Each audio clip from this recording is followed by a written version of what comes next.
Ika-40 kabanata. Awit ng pagpupuri sa Panginoon. Ako'y matyagang naghintay sa Panginoon, at dininig niya ang aking mga daing. Para akong nasa malalim at lubhang maputik na balon. Ako ay kanyang iniahon at itinatayo sa malaking bato, upang hindi mapahamak. Tinuruan niya ako ng bagong awit, ang awit ng pagpupuri sa ating Diyos.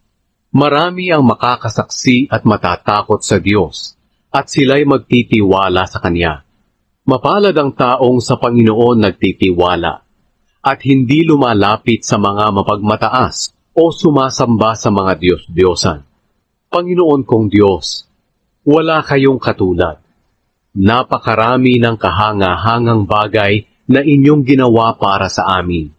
At ang inyong mga plano para sa amin ay marami rin. Sa dami ng mga ito'y hindi ko na kayang banggitin. Hindi kayo nalulugod sa iba't ibang klaseng handog. Hindi kayo humihingi ng handog na sinusunog at handog para sa kasalanan. Sa halip ginawa niyo akong masunurin sa inyo. Kaya sinabi ko, narito ako. Sa inyong kasulatan ay nakasulat ang tungkol sa akin. O Diyos, nais kong sundin ang kalooban ninyo. Ang inyong mga kautusan ay iniingatan ko sa aking puso. Sa malaking pagtitipon ng inyong mga mamamayan, inihayag ko ang inyong pagliligtas sa akin. At alam nyo, Panginoon, na hindi ako titigil sa paghahayag nito. Hindi ko sinasarili ang pagliligtas nyo sa akin. Ibinabalita ko na kayo ay nagliligtas at maaasahan. Hindi ako tumatahimik kapag nagtitipon ang inyong mga mamamayan. Sinasabi ko sa kanila ang inyong pag-ibig at katotohanan. Panginoon, huwag niyong pigilin ang awa niyo sa akin. Ang inyong pag-ibig at katapatan ang laging mag-iingat sa akin. Hindi ko na kayang bilangin ang napakarami kong suliranin.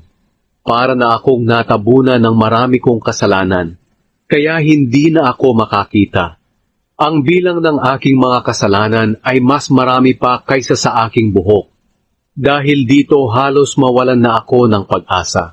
Panginoon, pakiusap. Iligtas niyo ako at kaagad na tulungan. Mapahiya sana at malito ang lahat ng nagnanais na mamatay ako. Magsitakas sana sa kahihiyan ang lahat ng mga nagnanais na ako'y mapahamak. Pahiyain niyo ng lubos ang mga nagsasabi sa akin, aha, napasa amin ka rin. Ngunit ang mga lumalapit sa inyo ay magalak sana at magsaya. Ang mga nagpapahalaga sa inyong pagliligtas ay lagi sanang magsabi, dakilain ang Panginoon. Ako naman na dukha at nangangailangan, alalahanin niyo ako, Panginoon. Kayo ang tumutulong sa akin. Kayo ang aking tagapagligtas. Aking Diyos, agad niyo akong tulungan.